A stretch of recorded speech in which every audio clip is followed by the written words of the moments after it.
Third anniversary of Butler Park. Butler Park was dedicated here in St. Cloud on May the 6th, 2017. So today is the 3-year anniversary. And I wanted to just bring this to everybody's attention that we are excited to have this park in honor of the first African-American descendant here in the St. Cloud area that was recorded.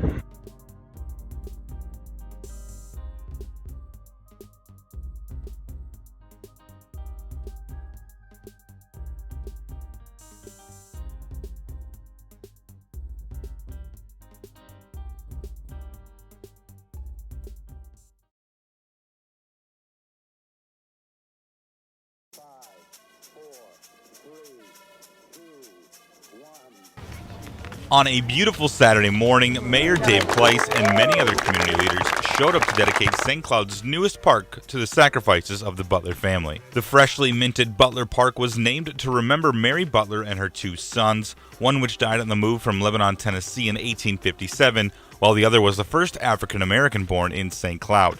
Mary and her family were slaves of the Reverend Thomas Calhoun. Mayor Kleiss, current and former presidents of the Central Minnesota NAACP, and many other community leaders spoke at the event. Pastor James Elbert from Higher Ground Church of God in Christ was one of the people who spoke at the dedication.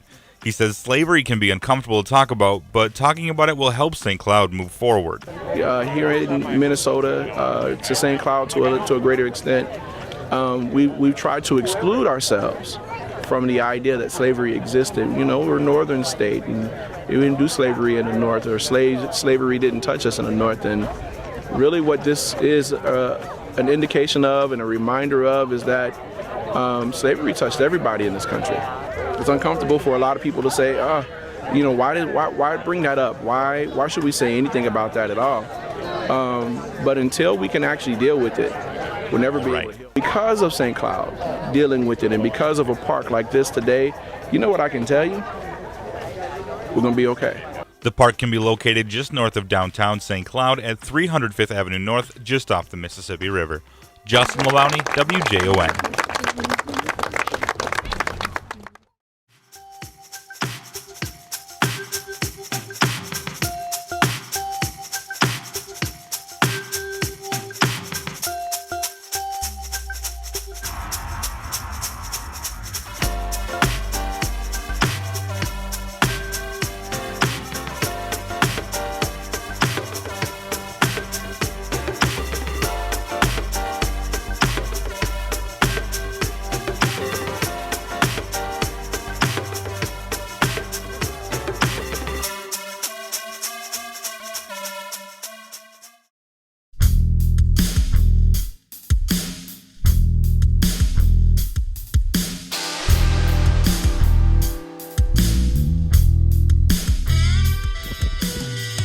Hi, I'm St. Cloud Mayor Dave Kleiss. As we mark the 3rd-year anniversary of Butler Park, let us not forget the reason we named this in honor of Mary Butler and her son John. It's a dark part of our history as a nation, as a state, and as a community. But that aspect of our history we cannot forget as we continue to move forward, stronger and more united together. This park was dedicated to the Butlers and their sacrifice. There are so many parks and buildings and places that are named after people who have given contributions or politicians. But truly, there needs to be a place where we as a community can remember the struggles, but also unite in our efforts moving forward to unite a community and to strengthen a community. So as we mark this 3rd year, let us remember and let us honor the Butlers in this park and in this community.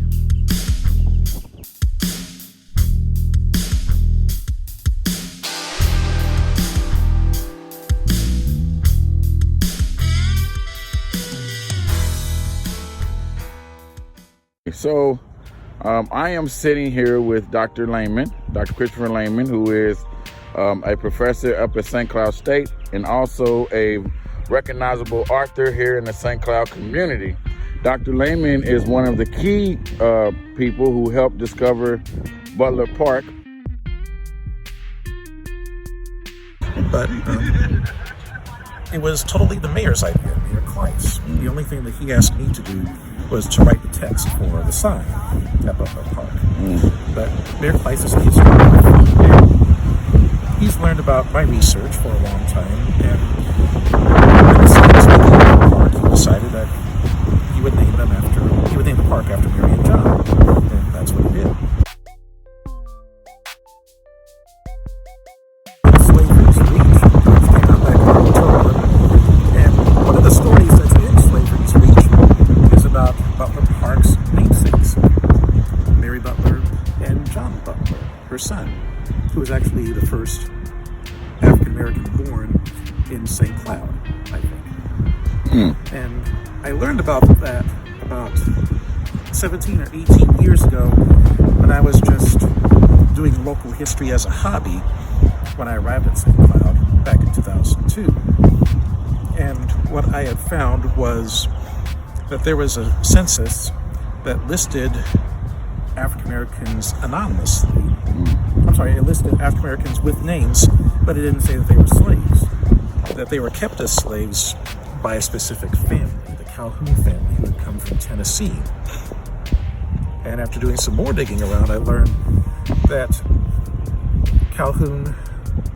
Thomas Calhoun and his wife, Elizabeth Calhoun, were actually related to St. Cloud's first mayor, Sylvanus Lowry. Elizabeth was Sylvanus' sister, so Thomas was Sylvanus' brother-in-law.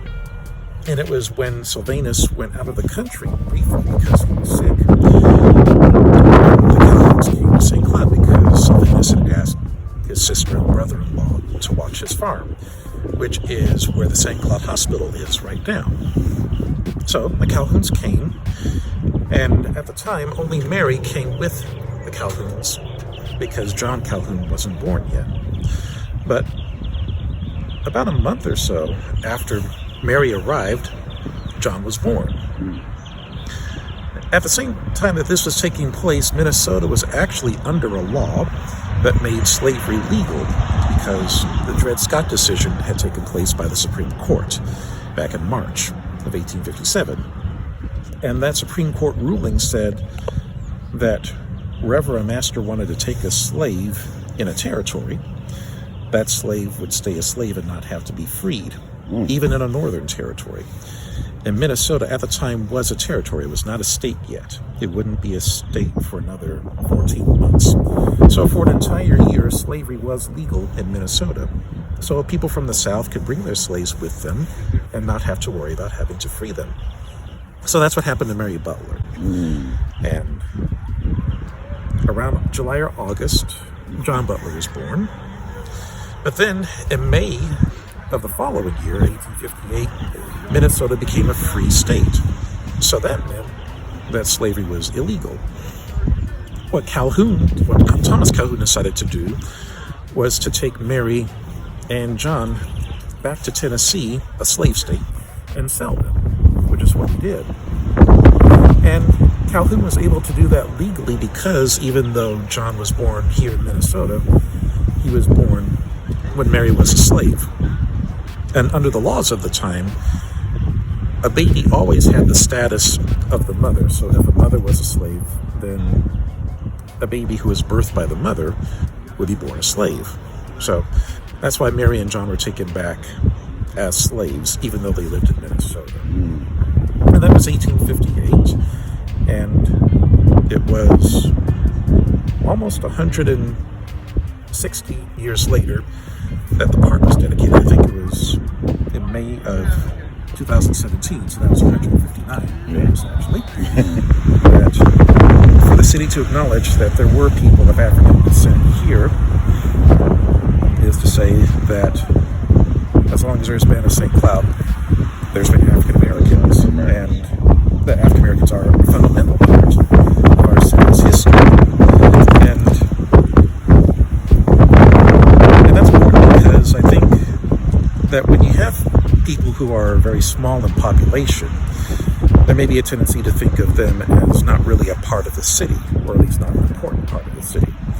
But by having Butler Park dedicated, the city is saying that African Americans do matter in St. Cloud. And that's a good thing. It's a great thing. Well, thank you, Dr. Lehman.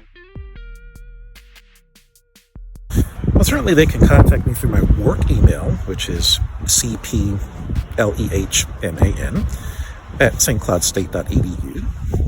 And I do have a website through the Friends of St. Paul Public Library, since I won the Minnesota Book Award. Congratulations. So, thank you. So I'm in the Minnesota Writers Directory as well, and I can be contacted that way. All right. Hello, I am Dr. Robert Johnson. I have been a resident of St. Cloud for the past 35 years and have been very active in community affairs. My perspective on the Butler Park creation is three-dimensional: past, present, and future. In terms of the past, recognition of the presence and condition of African Americans in this community and to bring their story to our attention is meaningful and significant. This story has been overlooked, as have been the experiences of other groups. Designation of this park is an important but still incomplete step in filling this historic void. We owe a great deal of gratitude to Dr. Chris Lehman for his award-winning research in this area.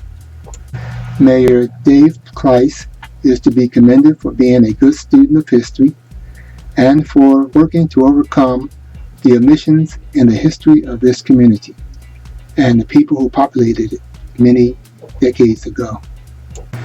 In the present-day context, the naming of the park after an African-American family allows today's residents to be aware of the Black presence in times past and to have a sense of our presence today.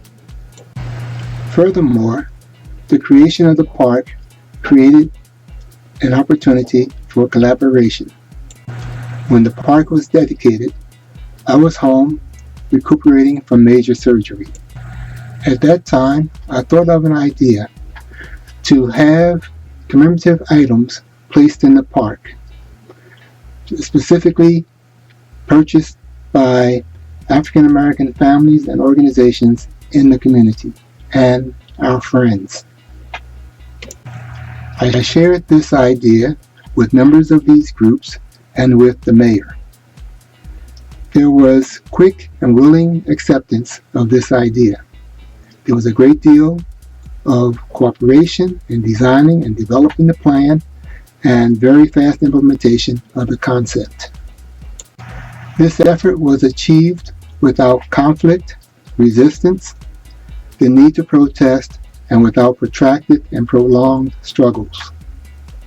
Members of the African American community and our friends made financial contributions towards the purchase of the benches, and the city of St. Cloud reciprocated with their installation. So today, the park has markers denoting its historic significance and commemorative benches representing today's contributions, presence, and active engagement of African Americans in the civic life of St. Cloud and in the region.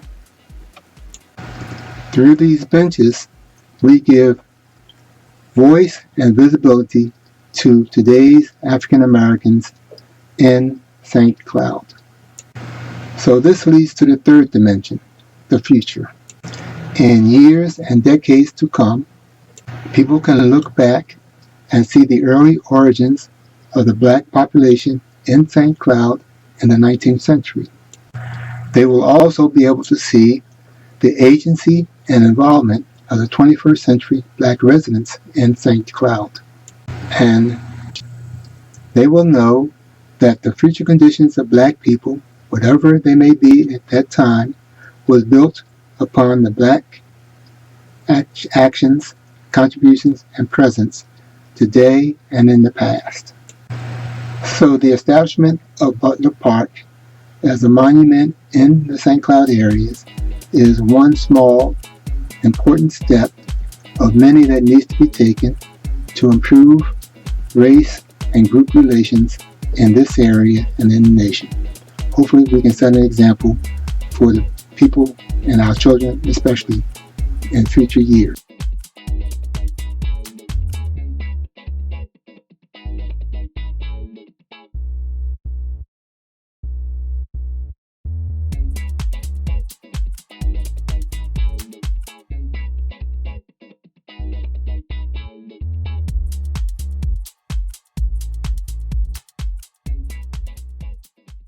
My name is Sarah Drake. I'm the founder of Her Arts in Action.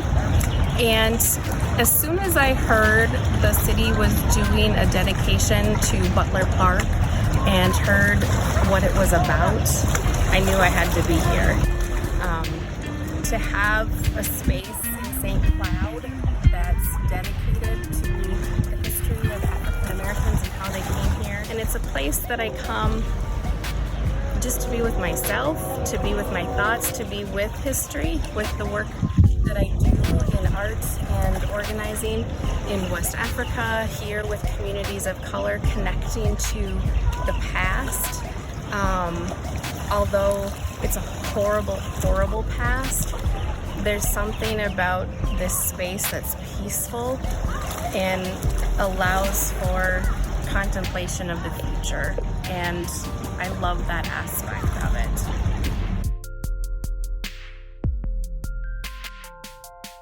When I first came here, the day it was dedicated, I told the mayor, I'm going to do a public art piece here. It's not just going to be benches here. Not to invalidate the benches and the people that donated to them. That's fabulous. But I think we can do so much more beyond benches. And we have so many talented artists here. So it's herartsinaction.org, and then there is a store there, and you can purchase the book or learn more about us. Thanks. It's not hearts, it's Her Arts. Her Arts. My name is Josephine Johnson, one of the past presidents of the St. Cloud NAACP. I have been asked to comment on the third anniversary celebrating Butler Park in St. Cloud, Minnesota. It means so much in St. Cloud history to name a park after an African American woman. Kudos to Mayor Kleiss for his love of history and how it impacts us today. But a special acknowledgement to Dr. Christopher Lehman for his pursuit of history regarding slavery in the upper Mississippi Valley. It was during this pursuit he uncovered the story of Mary Butler's short stay in St. Cloud. Like so many other slaves, she arrived in St. Cloud not by choice, but by the chains of slavery. I cannot help but wonder what she experienced upon arrival to St. Cloud, enslaved, pregnant, and grieving the loss of a 2-year-old son while traveling up the Mississippi River on a steamboat. It is unknown how she lived and the difficulties she probably experienced while in St. Cloud. Did she know that she was living in a so-called free state, but because she was property of her slave owner, she could not experience that freedom, or the freedom was not applied to her? Her stay was brief, but did she know that there were abolitionists in St. Cloud clashing with pro-slavery groups? Did she know she and her son would be recorded the first African Americans in St. Cloud, and that her presence here would not remain unknown with this park named in their honor? Slavery permeated every aspect of these United States, and St. Cloud was no exception. However, St. Cloud is one of the cities to acknowledge and to honor its past with the naming of Butler Park for Mary Butler and her son John. For this, I commend Mayor Kleiss and others who got this job done. Thank you.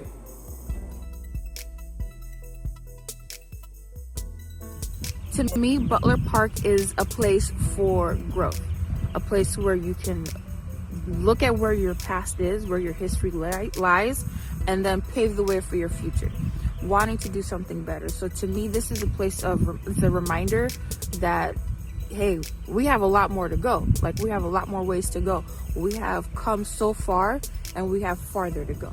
So Butler Park is just another reminder, like a milestone. Well, it means a lot. It means that St. Cloud is willing, as a city, to look at its history, even if it's not so negative, so pleasant or positive. And for a city to be that honest about itself is refreshing, and it's very rare, too. And it also means that there's a recognition by the city that people who are of African descent are a part of it, and that their presence, as far back as the city itself being founded, is important.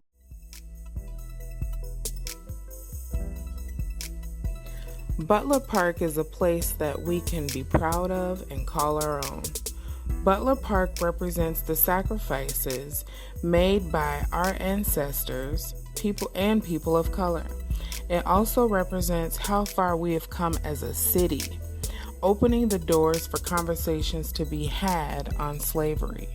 Butler Park is a landmark dedicated to one of the first Black families to come to St. Cloud years ago.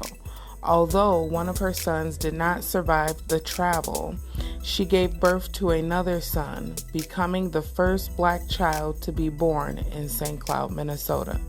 I am honored to be Black in St. Cloud.